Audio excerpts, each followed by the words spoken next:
Good morning students. गिरदास मुद्रा बाल भारती माध्यमिक विद्यालय के यूट्यूब चैनल में आप सब बच्चों का स्वागत है।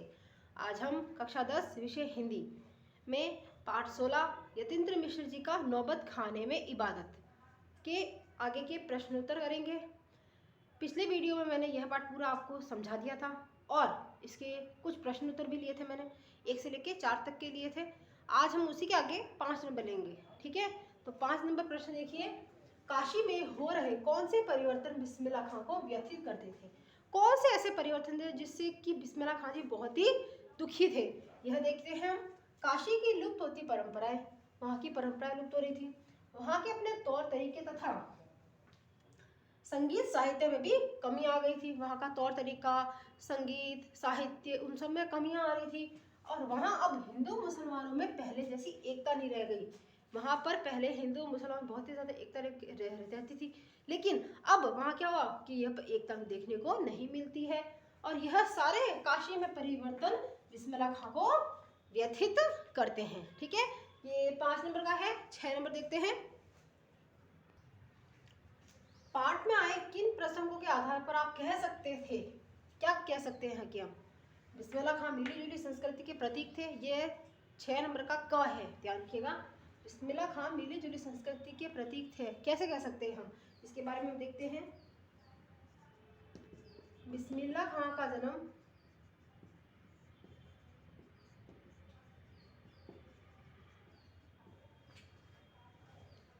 एक मुस्लिम परिवार में हुआ था। एक मुस्लिम परिवार में हुआ था, परंतु वह हिंदू धर्म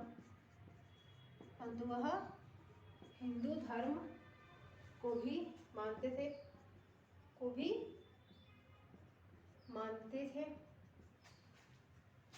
काशी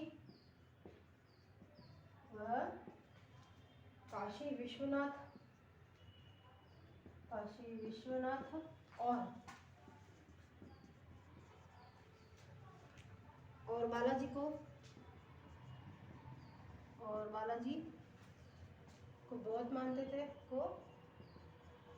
बहुत मानते थे, वह जब भी कहीं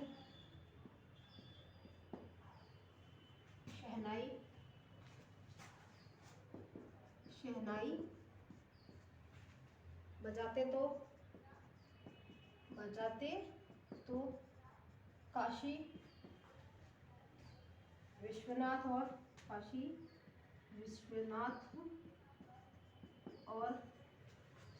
और बालाजी की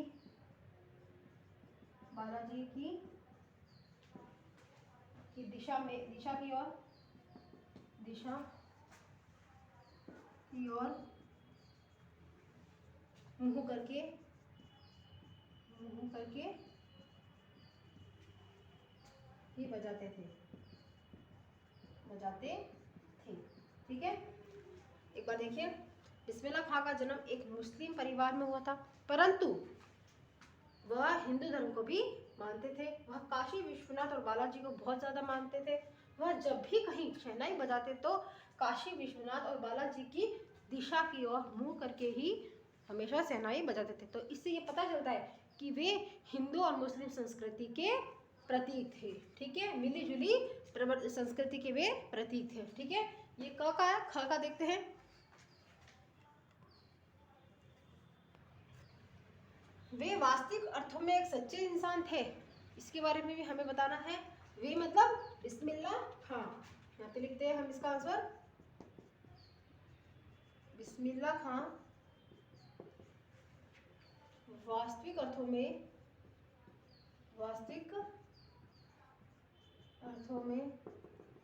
एक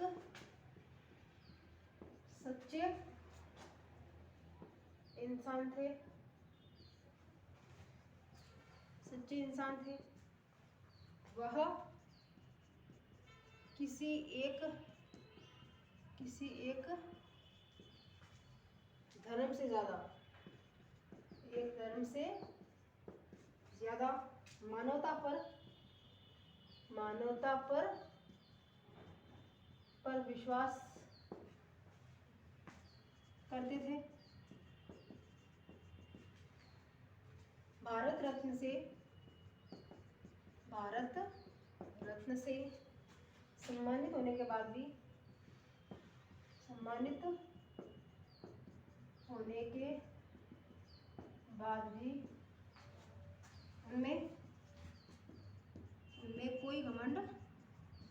उनमें कोई घमंड नहीं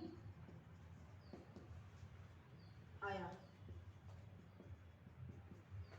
इस तरीके से हम बता सकते हैं कि वे क्या थे, सच्चे अर्थों में एक सच्चे इंसान थे। बिस्मिल्लाह खां वास्तविक अर्थों में एक सच्चे इंसान थे। वह किसी एक धर्म से ज़्यादा मानवता पर विश्वास करते कि मानव होना और मानवता पर विश्वास करना यह बहुत बड़ी बात होती थी। भारत रत्न से सम्मानित होने के बाद भी उनमें कभी भी कोई घमंड नहीं आया, और इससे ही हमें पता चलता है कि वे सच्चे इंसान थे। ठीक है, 7 नंबर प्रश्न लेते हैं हम। बिस्मिल्लाह खां के जीवन से जुड़ी उन घटनाओं और व्यक्तियों का उल्लेख करें जिन्होंने उनकी संगीत साधना को श्रमत किया। उनके जीवन में ऐसे कौन कौन से व्यक्ति आए, कौन कौन सी ऐसी घटनाएं हैं जिससे हमें पता चलता है कि उन्होंने संगीत साधना को ही बहुत ही ज़्यादा उच्च स्थान दिया था। इसके बारे में हमें जानना है। तो बिस्मिल्लाह खां के जीवन में कुछ ऐसे व्यक्ति और कुछ ऐसी घटनाएं थी जिन्होंने उनकी संगीत साधना को प्रेरित किया, वे और ज़्यादा प्रेरित हुए, जिससे कि वह आगे से आगे चलते रहे। नंबर 1 पॉइंट है, बालाजी मंदिर तक जाने का रास्ता रसूलन बाई और बतुलन बाई के यहाँ से होकर जाता था। ये 2 ऐसी गायिका बहनें हैं इनकी जिन्होंने इनको संगीत साधना के लिए बहुत ज़्यादा प्रेरित किया था। इस रास्ते से कभी ठुमरी, कभी टप्पे, कभी दादरा की आवाज़ें आती थी। इन्हीं गायिका बहनों को सुनकर इन्हें प्रेरणा मिली। रसूलन बाई और बतुलन बाई भी दोनों गायिका थी, जिससे बिस्मिल्लाह खां जी बहुत ही ज़्यादा प्रेरित हुए थे। और उन्हीं के रास्ते में कभी यहाँ पे ठुमरी बजती थी, कभी टप्पे की आवाज़ आती थी, तो कभी दादरा की आवाज़ें आती थी। ठीक है, ये पहला पॉइंट है। दूसरा पॉइंट देखिए, बिस्मिल्लाह खां जब सिर्फ 4 साल के थे तब छुपकर अपने नाना को शहनाई बजाते हुए सुनते थे। वे अपने नाना की छुपकर, उनके नाना शहनाई बजाते थे तो वो उनको सुनते थे, तो उनका भी मन करता था कि वह ये कार्य करें। इसके बाद मैं ऊपर लिखती हूँ। ठीक है, ये इरेज कर रही हूँ ऊपर का 1 नंबर पॉइंट। बिस्मिल्लाह खां, यहाँ पे 2 नंबर पॉइंट है। बिस्मिल्लाह खां जब सिर्फ 4 साल के थे तब छुपकर अपने नाना को शहनाई बजाते हुए सुनते थे, और रियाज के बाद जब उनके नाना उठकर चले जाते थे तब अपनी नाना वाली शहनाई ढूंढते थे और उन्हीं की तरह शहनाई बजाना चाहते थे। कैसे, क्या करते थे, बजाना चाहते थे। उन्हीं की तरह क्या करना चाहते थे, वे शहनाई बजाना चाहते थे। इसलिए उनके नाना का भी उन पर बहुत ही ज़्यादा प्रभाव पड़ा था। ठीक है, 3 नंबर पॉइंट, बचपन में वे बालाजी मंदिर पर रोज शहनाई बजाते थे। इससे उनकी कला दिन प्रतिदिन क्या हो गई, निखरने लग गई थी, इसलिए वे शहनाई वादक कहलाते हैं। ठीक है बच्चों, तो ये 7 नंबर का पूरा आंसर है। ध्यान रखिएगा, 3 पॉइंट है इसके। ठीक है, और ढंग से लिखिएगा। ओके, 8 नंबर प्रश्न है रचना और अभिव्यक्ति का। ठीक है, बिस्मिल्लाह खां के व्यक्तित्व की कौन कौन सी विशेषताओं ने आपको प्रभावित किया, ऐसी कौन सी विशेषता है जिससे उन्होंने सबसे ज़्यादा आपको प्रभावित किया है। ये देखिए, बिस्मिल्लाह खां के व्यक्तित्व की निम्नलिखित बातें हमें प्रभावित करती है। कौन कौन सी है, ईश्वर के प्रति उनके मन में अगाध भक्ति थी। ईश्वर के लिए उनकी क्या थी, उनके प्रति, वे उनके लिए उनमें भक्ति थी, बहुत ज़्यादा भक्ति थी उनमें। मुस्लिम होने के बाद भी, 2 नंबर पॉइंट है ये, मुस्लिम होने के बाद भी उन्होंने हिंदू धर्म का सम्मान किया तथा हिंदू मुस्लिम एकता को उन्होंने बनाए रखा, मतलब कायम रखा। नंबर 3, भारत रत्न की उपाधि मिलने के बाद भी उनमें कभी घमंड नहीं आया। नंबर 4, वे एक सीधे साधे सच्चे इंसान थे। नंबर 5, उनमें संगीत के प्रति सच्ची लगन तथा सच्चा प्रेम था। और एक इसमें एक और अगर आप ऐड कर सकते हो तो ये भी लिख सकते हैं कि वे अपनी मातृभूमि के प्रति सच्चा प्रेम भी करते थे। ठीक है, वे अपनी मातृभूमि से उनका बहुत ही ज़्यादा लगाव था, भारत देश के प्रति। ठीक है, ये 8 नंबर है। आगे 9 नंबर चलते हैं। प्रश्न की ओर। 9 नंबर, मुहर्रम से बिस्मिल्लाह खां के जुड़ाव को अपने शब्दों में लिखिए। मुहर्रम के त्योहार का जुड़ाव उनके जीवन में किस प्रकार है, उसके बारे में हमें जानना है। देखिए, बिस्मिल्लाह खां आस्था भावना से मुहर्रम में भाग लेते थे। आस्था की भावना से, उनके मन में आस्था की बहुत ज़्यादा भावना थी मुहर्रम से संबंधित। वे मुहर्रम के 10 दिनों तक शोक मनाते थे। इन दिनों में किसी प्रकार का मंगल वाद्य नहीं बजाते थे। इसके साथ ही दाल मंडी से चलने वाला मुहर्रम के जुलूस में पूरे उत्साह के साथ 8 किलोमीटर तक होते हुए नौहा बजाते हुए वे दूर तक चलते थे। यही जुड़ाव उनके जीवन में मुहर्रम से संबंधित बहुत ही परिपक्व था बच्चों। ठीक है, यहाँ 9 नंबर। अब 10 नंबर लेते हैं। बिस्मिल्लाह खां कला के अनन्य उपासक थे। तर्क सहित उत्तर दीजिए। देखिए, इसका आंसर हम बिस्मिल्लाह खां कला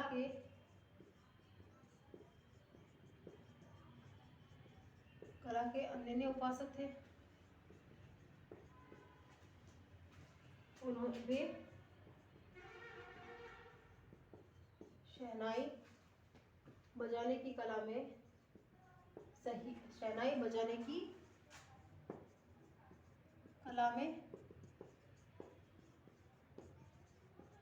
थे। उन्होंने 80 वर्ष तक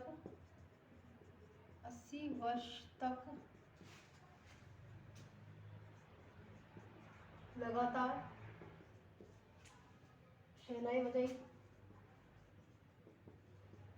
शहनाई बजाई। वे गंगा तट पर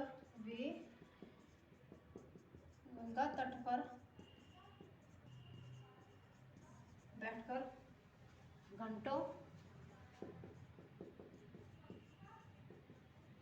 रियाज करते थे।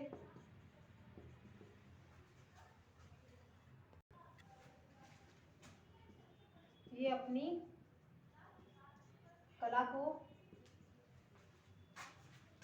ईश्वर की उपासना मानते थे। वे हर बार ईश्वर से यही प्रार्थना करते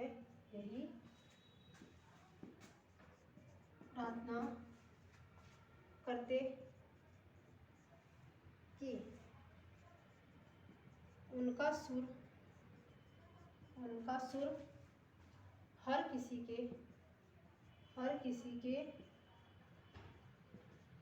दिल तक पहुंच जाए तथा वह धन व कला में से भी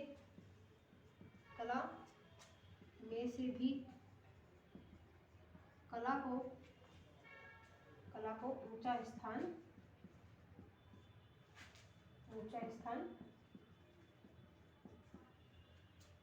देते थे। एक बार देखिए इसको।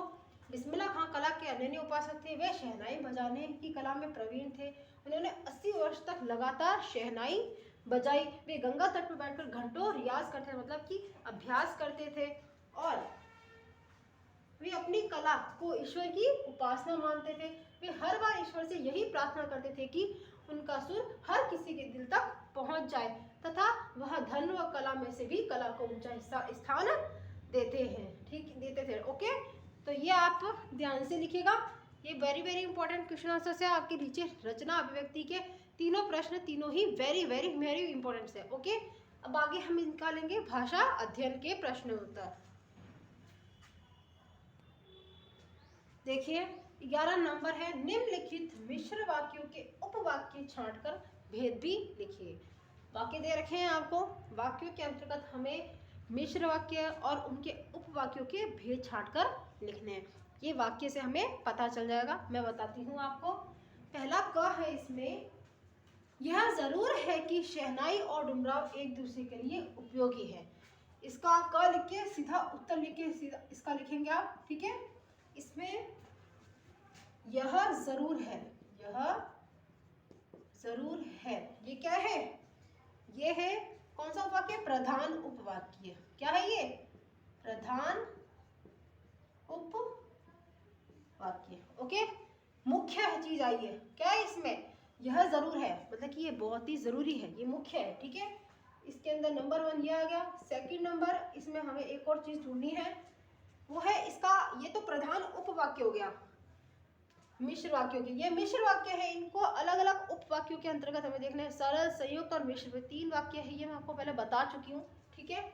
यह जरूर है। इसके बाद जो बचा है, जैसे शहनाई और डुमराव एक दूसरे के लिए उपयोगी है। शहनाई और डुमराव एक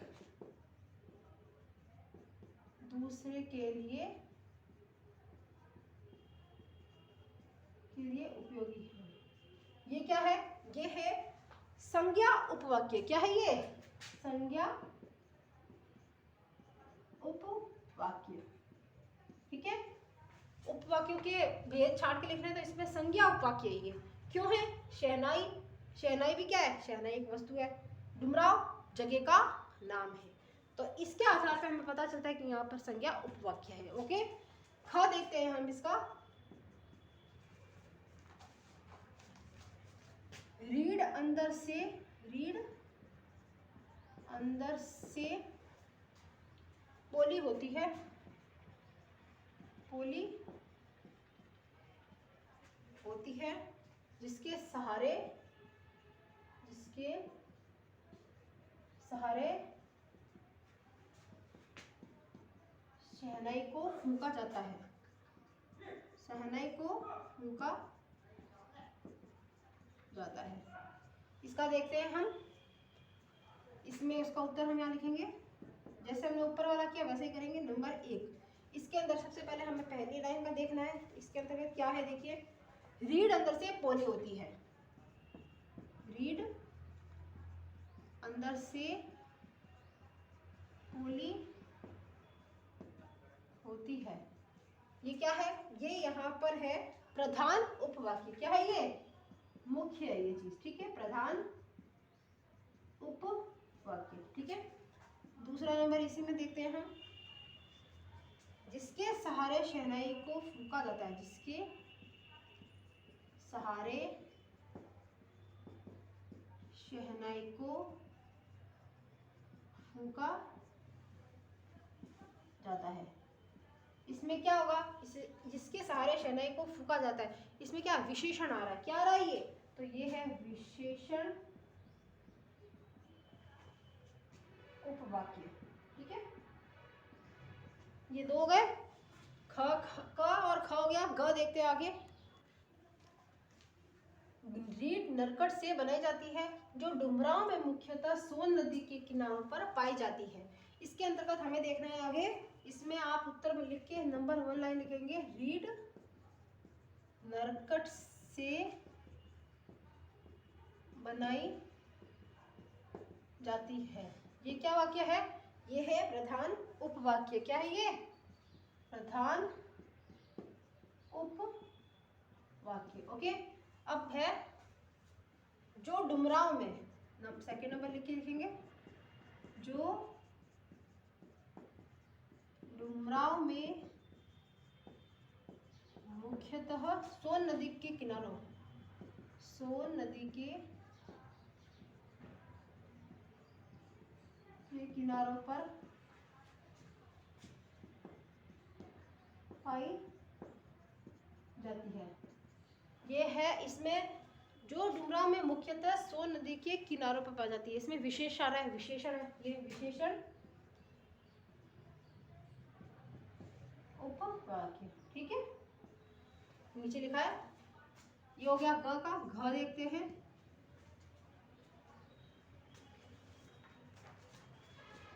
उनको यकीन है, उनको यकीन है कभी खुदा, कभी खुदा यूं ही उन पर मेहरबान होगा। ये है, इसका देखते हैं हम नंबर 1। उनको यकीन है, यहां तक आएगा, उनको यकीन है। ये क्या है? प्रधान उपवाक्य, ये ठीक है। और 2 नंबर में हम आए लिखेंगे कभी खुदा उन पर ही, कभी खुदा यूं ही उन पर मेहरबान होगा। इसमें क्या आएगा? इसमें आपके होगा, ये यहाँ पर खुदा ईश्वर से संबंधित है, उन पर मेहरबान होगा। यहाँ पे संज्ञा उपवाक्य है। ओके, आगे देखते हैं हम घड़, ठीक है। आगे देखते हैं, ये देखिए, हिरन अपनी ही महक से परेशान पूरे जंगल में उस वरदान को खोजता है जिसकी गमक उसी में समाई है। जिसकी गमक मतलब खुशबू, ठीक है। यहाँ पर इसमें मिश्र वाक्य देखते हैं हम, हिरन अपनी ही महक से परेशान पूरे जंगल में उस वरदान को खोजता है। यहाँ ये क्या है? प्रधान उपवाक्य। ये क्या है? प्रधान उपवाक्य है, ठीक है। सेकंड नंबर यहाँ लिख रही हूँ, थोड़ा ध्यान दीजिएगा, ठीक है, क्योंकि वहां पे थोड़ा बड़ा हो गया था ये। और जिसकी गमक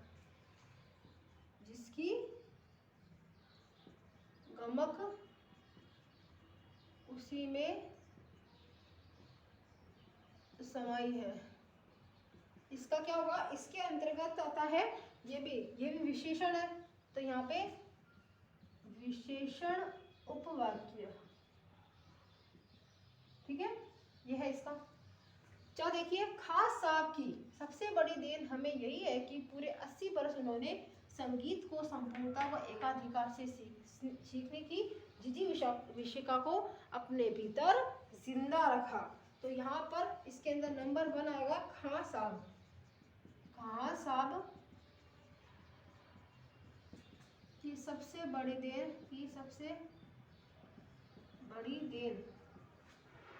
हमें यही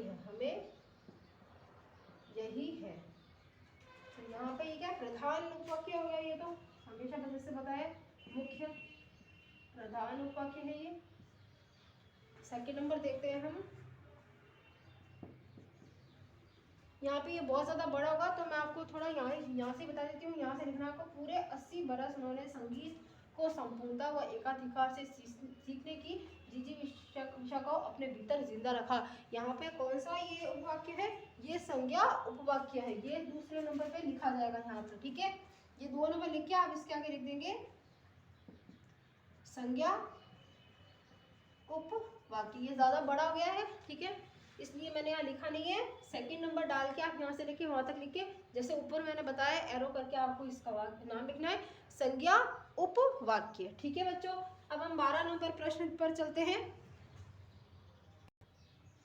निम्नलिखित वाक्यों को मिश्रित वाक्यों में हमें बदलना है। आपकी किताब में ये वाक्य दे रखे हैं, मैं यहाँ नहीं लिख रही हूँ, ठीक है, तो आप ध्यान दीजिएगा। क लिखा है आपकी किताब में, इसी बाल शुभ हंसी में कई यादें बंद है। इसका हमें क्या बनाना है? मिश्र वाक्य। मिश्र मतलब मिला हुआ, तो मैं सीधा इसका आंसर लिख रही हूँ, ठीक है। यही एक बाल सुलभ हंसी है जिसमें कई यादें बंद है, ठीक है। ये क का है।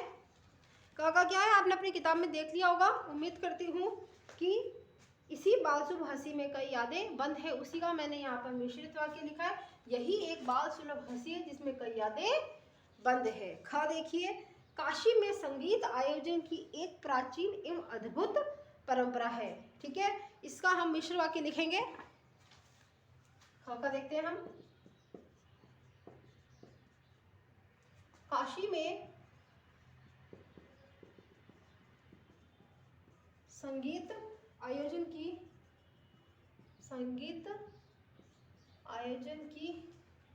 एक ऐसी परंपरा है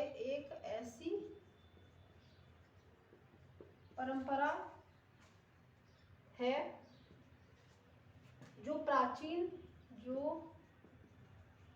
प्राचीन और अद्भुत है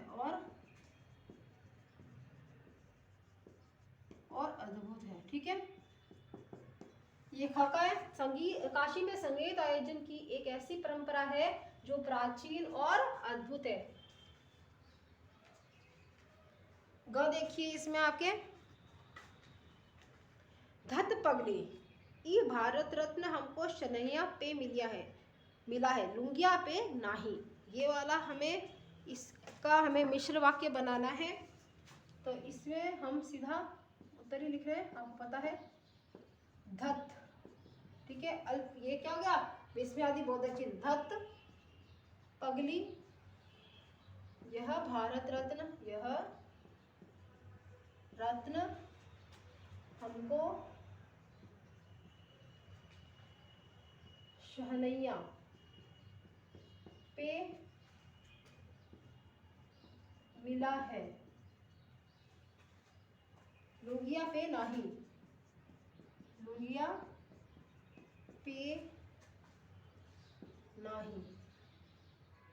नहीं मिला। ठीक है, धत पगली यह भारत रत्न हमको शनैया पे मिला है लुंगिया पे नहीं मिला। ठीक है, ये ग की तरफ चलते हैं। ग में क्या लिखा है किताब में देखते हैं हम। काशी का नायाब हीरा हमेशा से दो कौमों को एक होकर आपस में भाईचारे के साथ रहने की प्रेरणा देता रहा। इसका हमें मिश्र वाक्य बनाना है। ठीक है, आप अपनी किताब में देख लीजिएगा लास्ट वाला। यह काशी का नायाब हीरा है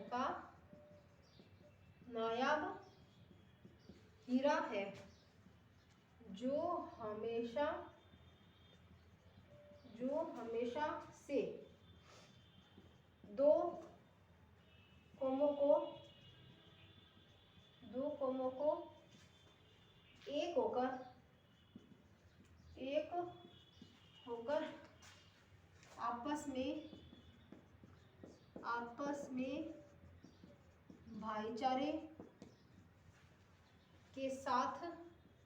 के साथ रहने की प्रेरणा देता रहा। ठीक है, यह काशी का नायाब हीरा है जो हमेशा से दो कौमों को एक होकर आपस में भाईचारे के साथ रहने की प्रेरणा देता रहा है। ये इसका मिश्र वाक्य है। तो इसी के साथ आपका यह पाठ पूरा समाप्त हो गया है। इसके अंतर्गत 11 तक मैंने आपको सारे प्रश्न लिख के और उत्तर समझाए हैं। 12 नंबर में मैंने आपको बताया है कि मैंने प्रश्न नहीं लिखा है, तो आप वह लाइन लिखकर उत्तर लिखकर यह लाइन लिखेंगे। आप ध्यान रखिएगा, आप गलत काम मत करिएगा। मैं आपको बार बार इस चीज़ के लिए बता रही हूँ। ठीक है, ये सीधा मैंने 12 नंबर के सारे उत्तर लिखे। आपको वह प्रश्न का जो लाइन है, जो लाइन लिखी है वो लाइन लिख के उत्तर लिख के ये लाइन अच्छे से कंप्लीट करनी है। ठीक है बच्चों, तो आज हम नौबत खाने में इबादत के पाठ को समाप्त करते हैं। आप ये सारा काम अपनी कॉपी में ढंग से करिएगा, नीट एंड क्लीन। और उम्मीद करती हूँ कि आपको ये लेसन पूरा समझ में आ गया होगा। 10th क्लास बोर्ड के एग्ज़ाम में थोड़ा ध्यान दीजिए और अपनी पढ़ाई को घर बैठे जारी रखें, उसको जंग मत लगने दीजिए, क्योंकि आपको पढ़ना बहुत ज़रूरी है अभी। और ये टाइम अभी जो चल रहा है, थोड़ा सेफ रहिए, बाहर मत निकलिए जहाँ तक हो सके। ज़रूरी काम हो तभी जाए, नहीं तो मत जाइए। ओके, और ये लेसन करके अपना याद करने की प्रोसेस जारी रखें। आपको ये लेसन पूरा लर्न होना चाहिए। पाठ के अंतर्गत जो बीच बीच में से मैंने आपको समझाया है वह भी आपको समझना बहुत ज़रूरी है, क्योंकि आपके ऑब्जेक्टिव क्वेश्चन भी आंसर भी आएंगे, आपकी व्याख्या भी आएगी। ऐसा कुछ नहीं है कि व्याख्या आपकी आएगी नहीं, गद्यांश से संबंधित भी आपको पूरी व्याख्या आनी चाहिए। ठीक है, ओके ओके।